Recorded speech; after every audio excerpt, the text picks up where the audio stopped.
ทุกๆวันที่10ธันวาคมของทุกปีซึ่งเป็นวันมอบรางวัลโนเบลเพื่อยกย่องผู้ที่คิดค้นหรือสร้างคุณประโยชน์ให้กับโลกใบนี้ในด้านฟิสิกส์เคมีการแพทย์วรรณกรรมและสันติภาพที่ทั่วโลกจับตามองแต่เบื้องหลังรางวัลอันทรงเกียรติที่มีชื่อเสียงนี้มีความลับที่น่าสนใจซุกซ่อนเอาไว้มากมายเช่นรางวัลโนเบลถูกก่อตั้งขึ้นโดยผู้ที่ได้ชื่อว่าเป็นพ่อค้าความตาย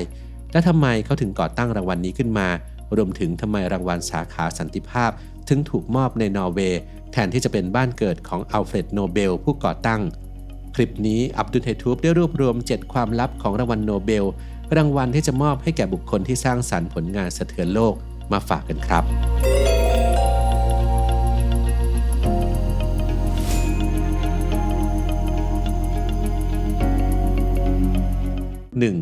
รางวัลที่เกิดจากความตั้งใจของผู้คิดค้นระเบิดไดนาไมต์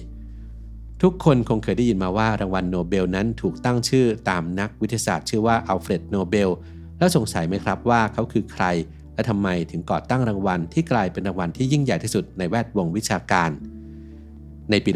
1866 อัลเฟรดโนเบลได้จดสิทธิบัตรสิ่งประดิษฐ์ที่เขาคิดค้นขึ้นมาโดยเขาค้นพบว่าเมื่อนำไนโตรกลีเซอรีนของเหลวที่ระเบิดได้รุนแรงมาผสมกับทรายละเอียดที่เรียกว่าคีเซลกูหรือดินเบาซึ่งรู้จักกันในอีกชื่อว่าดินไดอะตอมจากซากฟอสซิลจะทำให้ของเหลวกลายเป็นของแข็งที่ขึ้นรูปเป็นแท่งและเจาะรูได้โดยเขาตั้งชื่อให้กับสิ่งประดิษฐ์นี้ว่าไดนาไมต์ซึ่งมันมีส่วนสำคัญช่วยลดต้นทุนในการทำงานก่อสร้างหลายประเภทเช่นการขุดอุโมงค์การระเบิดหินการสร้างสะพานทำให้มันเป็นที่ต้องการมากในอุตสาหกรรมก่อสร้างแต่ในเวลาต่อมามีการนำไปใช้ผิดไปจากวัตถุประสงค์แรกเริ่มอัลเฟรดสามารถสร้างโรงงานในสถานที่ต่างๆกว่า90แห่งใน20ประเทศเช่นสวีเดนเยอรมันและอิตาลีซึ่งเขาต้องเดินทางไปยังประเทศเหล่านี้เพื่อทำงานอย่างหนักจนครั้งหนึ่งอัลเฟรดเคยถูกขนานนามว่าเป็นคนพเนจรที่ร่ำรวยที่สุดในยุโรปอัลเฟรดโนเบลไม่มีครอบครัวและตลอดช่วงชีวิตของเขาจดสิทธิบัตรจำนวน355รายการจนกระทั่งเมื่อเขาเสียชีวิตในปี 1896 พินัยกรรมของอัลเฟรดระบุไว้ว่าทรัพย์สินส่วนใหญ่ของเขาจะนำไปใช้เพื่อมอบเป็นรางวัลให้กับผู้ที่ทำผลงานดีที่สุดเพื่อมนุษยชาติใน5ด้านด้วยกันได้แก่ฟิสิกส์เคมีสรีรวิทยาหรือการแพทย์วรรณกรรมและสันติภาพซึ่งนี่เป็นความปรารถนาสุดท้ายของเขาก่อนจะจากโลกนี้ไปเพราะรู้สึกผิดที่คิดค้นระเบิดไดนาไมต์ซึ่งฆ่าชีวิตผู้คนทั่วโลกนับล้านจากสงครามในวันที่10ธันวาคมปี 1901 มีการมอบรางวัลโนเบลครั้งแรกที่กรุงสต็อกโฮล์มประเทศสวีเดนและจากวันนั้นจนถึงวันนี้รางวัลโนเบลก็ส่งมอบให้กับผู้คนทั่วโลกมาแล้วถึง123ปีซึ่งผู้ทรงคุณวุฒิและผลงานวิจัยแต่ละชิ้นที่ได้รับรางวัลล้วนเป็นการค้นพบในสิ่งที่มีประโยชน์แก่มนุษยชาติซึ่งเป็นไปตามความตั้งใจครั้งสุดท้ายของอัลเฟรดโนเบลอย่างแท้จริง 2. รางวัลสันติภาพไม่ได้มอบในสต็อกโฮล์มพินัยกรรมที่อัลเฟรดโนเบลทำขึ้นในปี 1895 เกิดจากความเชื่อในความเป็นชุมชนของมนุษย์และความต้องการให้โลกนี้ดีขึ้นเขาตั้งใจมอบรางวัลสันติภาพแก่ผู้ที่ทำงานด้านสันติภาพความเป็นพี่น้องเพื่อให้ประเทศต่างๆอยู่ร่วมกันได้อย่างสงบสุขรางวัลโนเบลสาขาสันติภาพเป็นรางวัลเดียวจาก5สาขารางวัลที่ไม่ได้มอบในสต็อกโฮล์มประเทศสวีเดนอันเป็นบ้านเกิดของอัลเฟรดโนเบลเนื่องจากตามพินัยกรรมของเขาได้ระบุให้รางวัลนี้มอบโดยคณะกรรมการ5คนของประเทศนอร์เวย์ซึ่งในช่วงชีวิตของโนเบลสวีเดนและนอร์เวย์อยู่ในสหภาพเดียวกันและเนื่องจากคณะกรรมการพิจารณารางวัลสาขาสันติภาพตั้งอยู่ในออสโลเมืองหลวงของนอร์เวย์จึงทำให้มีการมอบรางวัลนี้ที่นอร์เวย์ในปีแรกของการมอบรางวัลโนเบลสาขาสันติภาพประธานรัฐสภาได้กล่าวเปิดด้วยคำกล่าวสั้นๆด้วยการแสดงจุดยืนว่ารัฐสภานอร์เวย์จะรับผิดชอบในการมอบรางวัลโนเบลสันติภาพเพื่อป้องกันข้อพิพาทด้วยกำลังและสร้างผลลัพธ์ที่เป็นธรรมเพื่อให้เป็นไปตามความต้องการของอัลเฟรดโนเบลซึ่งมีผลทำให้นอร์เวย์เป็นผู้รับผิดชอบในการมอบรางวัลสาขาสันติภาพไปในที่สุดครับ 3. อดอล์ฟ ฮิตเลอร์เคยถูกเสนอชื่อเข้าชิงรางวัลในปี 1939 สมาชิกสภาผู้แทนราษฎรของสวีเดน12คน ได้เสนอชื่ออาร์เธอร์ เนวิล แชมเบอร์เลนนายกรัฐมนตรีอังกฤษเข้าชิงรางวัลโนเบลสันติภาพโดยมีเหตุผลว่าแชมเบอร์เลนได้ช่วยรักษาสันติภาพโลกไว้ด้วยข้อตกลงมิวนิกกับฮิตเลอร์ในเดือนกันยายนปี 1938 เมื่อแชมเบอร์เลนยินยอมมอบพื้นที่ซูเดตเทนแลนด์ในเช็กโกสโลวาเกียให้กับนาซีเยอรมนีในขณะที่ฮิตเลอร์ประกาศว่านั่นจะเป็นการเรียกร้องดินแดนครั้งสุดท้ายของเขาในยุโรปเหนือซึ่งในเวลาต่อมาปรากฏว่าข้อตกลงนี้ส่งผลต่อการจุดชนวนสงครามโลกครั้งที่ 2 ขึ้นภายหลัง3วันจากการเสนอชื่อแชมเบอร์เลนก็มีการเสนอชื่ออดอล์ฟ ฮิตเลอร์ผู้นำนาซีเยอรมันให้เข้ารับรางวัลโนเบลสันติภาพโดยมีข้อความที่ส่งถึงคณะกรรมการโนเบลแห่งนอร์เวย์ระบุว่าในความเห็นของผู้คนหลายล้านคนฮิตเลอร์คือผู้ที่สมควรได้รับรางวัลที่มีเกียรตินี้มากที่สุดในโลกผู้ที่ช่วยปกป้องส่วนหนึ่งของโลกเราในช่วงเวลาที่อันตรายนี้คือผู้นำที่ยิ่งใหญ่ของประชาชนชาวเยอรมันอย่างไม่ต้องสงสัยในช่วงเวลาที่วิกฤตเขาได้เลือกที่จะไม่ใช้อาวุธในการเจรจาแม้ว่าเขาจะมีอำนาจในการเริ่มต้นสงครามโลก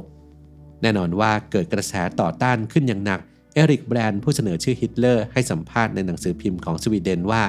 การที่เขาเสนอชื่อฮิตเลอร์นั้นมีเจตนาเป็นการเสียดสียั่วยุต่อฮิตเลอร์และนาซีโดยต้องการให้การเสนอชื่อครั้งนี้เป็นเหมือนการตรึงฮิตเลอร์ไว้ที่กำแพงแห่งความอับอาย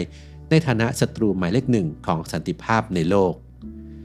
แท้จริงแล้วเอริกแบรนด์เป็นผู้ต่อต้านนาซีอย่างชัดเจนตลอดช่วงสงครามโลกครั้งที่ 2และเป็นคนแรกๆที่นำเรื่องการสอบสวนและพูดถึงข่าวลือเกี่ยวกับค่ายกำจัดชาวเยอรมันในโปแลนด์มาเผยแพร่สู่สาธารณะ 4. ผู้ได้รับรางวัล2 คนปฏิเสธไม่ขอรับรางวัลชองปอลซาร์ตเป็นบุคคลสำคัญในขบวนการปรัชญาอัตถิภาวะนิยมหรือทฤษฎีที่ว่าทุกคนนั้นเป็นอิสระและรับผิดชอบในการกระทำของตน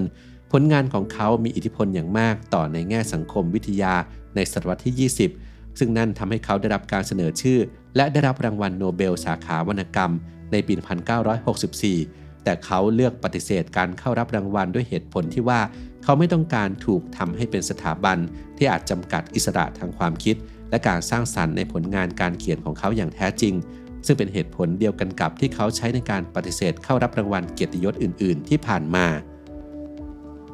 เลดึกเถาะสมาชิกอาวุโสของพรรคคอมมิวนิสต์ที่เวียดนามและเป็นผู้นำในการเจรจาขอยุติการแทรกแซงของสหรัฐในสงครามเวียดนาม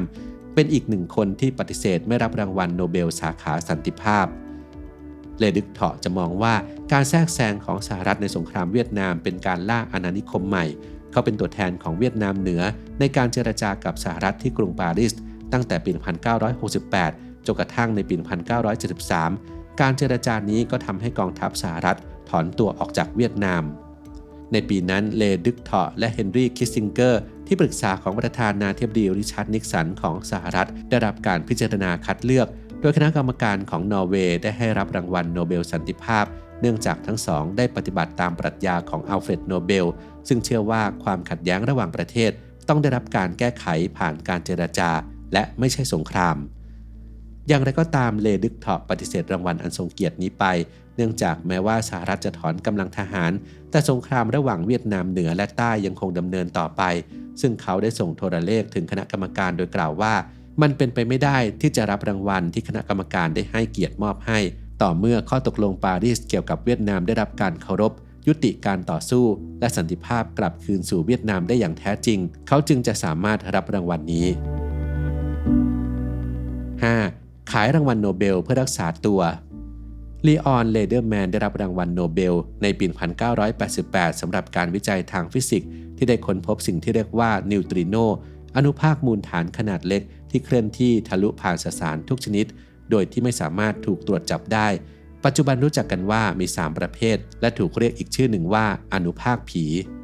ลีออน เลเดอร์แมนได้รับรางวัลโนเบลด้วยความภาคภูมิใจในผลงานการค้นคว้าทางวิทยาศาสตร์กลายเป็นนักฟิสิกส์ที่มีชื่อเสียงและศาสตราจารย์มหาวิทยาลัยแต่นั่นยังไม่เพียงพอที่จะทำให้เขาร่ำรวยจนสามารถจ่ายค่ารักษาพยาบาลที่สูงลิ่วจากการเจ็บป่วยด้วยโรคสมองเสื่อมของตัวเองได้โดยในปี 2015 เขาได้ตัดสินใจขายเหรียญรางวัลโนเบลที่ได้มาในราคา 765,000 ดอลลาร์เพื่อชำระค่ารักษาพยาบาลที่เพิ่มสูงขึ้นเรื่อยๆก่อนจะเสียชีวิตในบ้านพักคนชราในปี 2018 ด้วยวัย 96 ปี 6. บางปีไม่มีผู้ได้รับรางวัล ตั้งแต่เริ่มต้นในปี 1901 มีหลายปีที่ไม่ได้มีการมอบรางวัลโนเบลซึ่งเกิดขึ้นทั้งหมดจำนวน 49 ครั้งโดยส่วนใหญ่เกิดขึ้นในช่วงสงครามโลกครั้งที่ 1 ช่วงระหว่างปี 1914 ถึง 1918 และสงครามโลกครั้งที่ 2 ช่วงระหว่างปี 1939 ถึง 1945 ต่อมาในบางปีไม่มีการส่งมอบรางวัลโนเบลในบางสาขาเนื่องจากความไม่แน่ใจเกี่ยวกับคุณค่าของผลงานที่เสนอยกตัวอย่างเช่นในปี 1923 มีความขัดแย้งเกี่ยวกับการมอบรางวัลโนเบลในสาขาการแพทย์เนื่องจากมีการตั้งคำถามเกี่ยวกับการเลือกผู้ได้รับรางวัลและการมีส่วนร่วมของนักวิจัยคนอื่นๆในการค้นพบอินซูลินมหาตมะคานธีนักต่อสู้เพื่อสิทธิและเสรีภาพคนสำคัญของอินเดียได้รับการเสนอชื่อเข้าชิงรางวัลสันติภาพอยู่ 5 ครั้งแต่เขาก็ไม่เคยได้รับรางวัลเลยจนกระทั่งในปี 1948 ซึ่งเป็นการเสนอชื่อครั้งที่ 6 แต่เขาเสียชีวิตไปก่อนจากการถูกลอบสังหารทำให้คณะกรรมการโนเบลตัดสินใจไม่มอบรางวัลสาขานี้ในปี 1948 โดยกล่าวว่าไม่มีผู้สมัครที่เหมาะสมที่ยังมีชีวิตอยู่จนเมื่อเวลาล่วงเลยผ่านไปหลายทศวรรษคณะกรรมการโนเบลได้แสดงความเสียใจในปี 2006 ซึ่งกล่าวว่าการละเว้นที่สำคัญในประวัติศาสตร์ 106 ปีคือมหาตมะคานธีไม่เคยได้รับรางวัลโนเบลสาขาสันติภาพคานธีอาจอยู่ได้โดยไม่ต้องมีรางวัลโนเบลสาขาสันติภาพแต่คำถามคือคณะกรรมการโนเบลจะดำรงอยู่โดยไม่มีคานธีหรือไม่ 7. มีผู้ได้รับรางวัล 5 รายถูกคุมขังมีผู้ได้รับรางวัลทั้งหมด 5 คนที่ใช้ชีวิตอยู่ในเรือนจำขณะที่ได้รับรางวัลโนเบลสาขาสันติภาพได้แก่ 1. คลาวฟอน ออสติเอสกี้นักข่าวและนักต่อสู้ชาวเยอรมันได้รับรางวัลในปี 1935 ขณะถูกคุมขังในค่ายกักกันของนาซีเนื่องจากเขาได้เปิดเผยว่ารัฐบาลเยอรมันกำลังมีการฟื้นฟูอาวุธอย่างลับๆซึ่งขัดต่อสนธิสัญญาแวร์ซายน์การได้รางวัลของเขาทำให้ฮิตเลอร์ไม่พอใจและห้ามชาวเยอรมันทุกคนไม่ให้รับรางวัลโนเบลแม้จะชนะรางวัลก็ตาม 2. องซานซูจีผู้นำทางจิตวิญญาณของชาวพม่าได้รับรางวัลในปี 1991 ขณะอยู่ภายใต้การกักบริเวณจากรัฐบาลทหารในเมียนมาเนื่องจากได้ต่อสู้เพื่อประชาธิปไตยและสิทธิมนุษยชนในพม่า 3. ลิ้วเสี่ยวปัวได้รับรางวัลในปี 2010 ขณะถูกจำคุกในประเทศจีนเนื่องจากเขาต่อสู้เพื่อให้จีนยุติการปกครองแบบพรรคเดียวและมีความเป็นประชาธิปไตยมากขึ้น 4. อาเลียส เปียเลสกี้ได้รับรางวัลในปี 2022 ขณะถูกคุมขังในเบลารุสเนื่องจากเขาเป็นนักเคลื่อนไหวเพื่อประชาธิปไตยในเบลารุสมาตั้งแต่ทศวรรษที่ 1980 โดยพยายามรวบรวมหลักฐานเกี่ยวกับการก่ออาชญากรรมสงครามและการละเมิดสิทธิมนุษยชนและสุดท้ายนาเกส โมฮัมมัดีได้รับรางวัลในปี 2023 ขณะถูกคุมขังในอิหร่านเนื่องจากเธอได้ต่อสู้เพื่อผู้หญิงในอิหร่านที่ต้องเผชิญกับการถูกเลือกปฏิบัติและการถูกกดขี่